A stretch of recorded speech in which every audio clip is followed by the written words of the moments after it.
Aujourd'hui, je vais raconter sur quoi s'appuie ma spiritualité personnelle et proposer quelques questions pour que vous puissiez construire votre propre spiritualité. Parlons-en.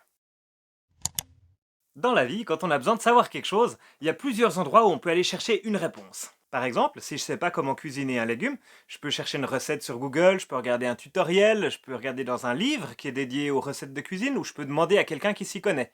Pour toutes mes questions, il y a plein d'endroits où je peux trouver des réponses. Et puis, il y a certaines questions qui sont plutôt existentielles ou spirituelles. Qu'est-ce que je vais devenir après ma mort? Quel est le sens de ma vie? Est-ce que vraiment je suis tout seul comme je suis? Les questions de ce type, elles sont importantes parce qu'elles vont déterminer qui je suis et ce que je fais. Alors spontanément, on va aller chercher une réponse à ces questions là où on a l'habitude d'aller chercher des réponses à nos questions. Par exemple, je sais pas, sur la vidéo d'un youtubeur barbu avec un pull gris ou encore à plein d'autres endroits. Et on va y trouver beaucoup de réponses différentes. Et à un moment, il va se passer un truc. Pour une raison quelconque, il y a une réponse qu'on va choisir de croire plus que les autres. Moi aussi, je fonctionne comme ça. Alors, cette raison quelconque, ça peut être parce que la personne qui le dit a l'air tellement convaincue, ou bien parce que les arguments qui sont présentés ont l'air vraiment solides. Ça peut aussi être parce que cette chose me parle. Et assez rarement, ça peut être parce que j'ai fait une étude comparative complète sur le sujet et que je suis absolument sûr de ma réponse. Donc en général, à un moment, on choisit de croire quelqu'un ou quelque chose. On choisit de lui faire confiance. Et là, je vous renvoie à la vidéo de la semaine passée sur la confiance. Mais on n'a pas forcément conscience de pourquoi on fait confiance à cette personne ou à cette chose. Puis ce qui m'inquiète un petit peu plus encore, c'est que bien souvent quand on a choisi de faire confiance à une source, et qu'on a choisi d'engager notre confiance dans cette réponse, ben on va plus éprouver cette réponse pour savoir ce qu'elle vaut, pour savoir si elle est solide. Par exemple, imaginons que je choisisse de faire confiance à l'énergie des arbres.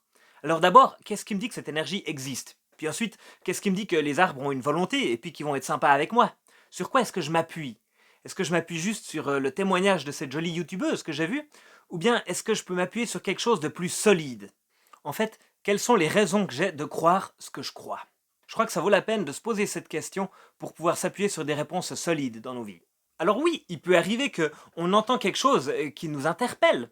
C'est la petite étincelle de départ qui va nous donner envie d'en savoir plus, de creuser un sujet. Cette petite étincelle, c'est comme une pépite qu'on trouve et on ne sait pas encore ce que ça vaut. Ben, ça vaut la peine de creuser, de voir si c'est quelque chose qui est solide et qui vaut quelque chose, de voir si je suis finalement d'accord de la croire, de lui faire confiance et d'appuyer ma vie là-dessus. Moi, personnellement, pour mes questions spirituelles, je choisis de m'appuyer sur un livre pour chercher mes réponses. Sur un livre en particulier, sur la Bible. Alors, pourquoi je le fais et comment je le fais? Alors, la Bible, c'est un gros livre, très ancien. Et personnellement, il y a des choses qui me poussent à croire que c'est du solide et que donc je peux lui faire confiance. C'est un livre qui a un passé bien établi, c'est un livre que je trouve intéressant, interpellant, un livre qui me propose un chemin de vie qui me parle et qui m'attire. C'est aussi un livre qui me présente un Dieu bienveillant, puissant, qui s'intéresse à moi, qui m'aime et qui peut me sauver. Un Dieu avec lequel je peux avoir une relation dans les deux sens. C'est aussi un livre qui est très critique sur lui-même et sur ce qu'il présente. Et puis ça, c'est des raisons qui me parlent, mais il y en a encore beaucoup d'autres qu'on pourrait ou qu'on devrait nommer. Mais la Bible toute seule, dans le fond, est-ce que c'est pas juste un petit peu d'encre et puis beaucoup de papier? Pourquoi est-ce que je préférerais pas un autre livre à celui-là? Alors même si je me fonde vraiment sur la Bible, il y a deux trucs en plus qui peuvent m'aider à m'appuyer dessus. Le premier, c'est ce qu'en disent les autres. Et là, je vois que c'est un livre qui a transformé des vies depuis qu'il existe. Ça fait 2000 ans qu'il transforme des vies.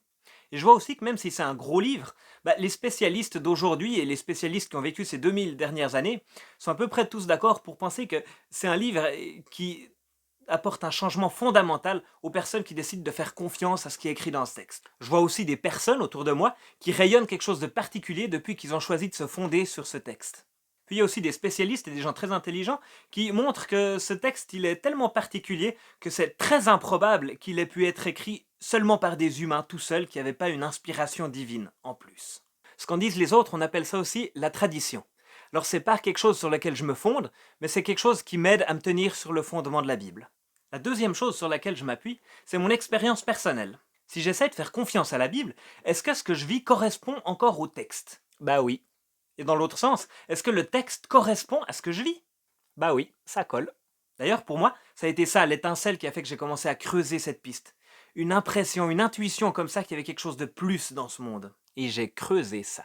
Alors l'expérience personnelle, comme la tradition, c'est pas quelque chose sur lequel je me fonde, mais c'est quelque chose qui m'aide à me tenir sur le fondement de la Bible, que je crois être solide. Donc tous ces éléments me conduisent à croire que la Bible, c'est du solide pour pouvoir fonder ma vie spirituelle dessus. Et vous, sur quoi est-ce que vous fondez votre spiritualité? Sur quoi est-ce que vous vous appuyez pour croire ce que vous croyez? Écrivez-le dans les commentaires là-dessous, ça m'intéresse.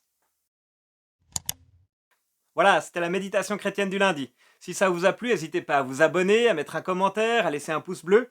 Et si ça vous a pas plu, je vous invite aussi à laisser un commentaire, ça m'intéresse. Parce que mon but, c'est pas d'avoir raison. Mon but, c'est qu'on ose parler de ces thèmes. Voilà, cette vidéo, elle est faite pour être partagée aussi, donc n'hésitez pas à la partager. Et moi, je vous dis à la semaine prochaine. Je vais construire un fondement solide pour ma spiritualité. Ah, il va me manquer des briques. Ah, je sais, je vais utiliser une Bible. Ça a la même forme, le même poids, la même solidité. Ça va aller.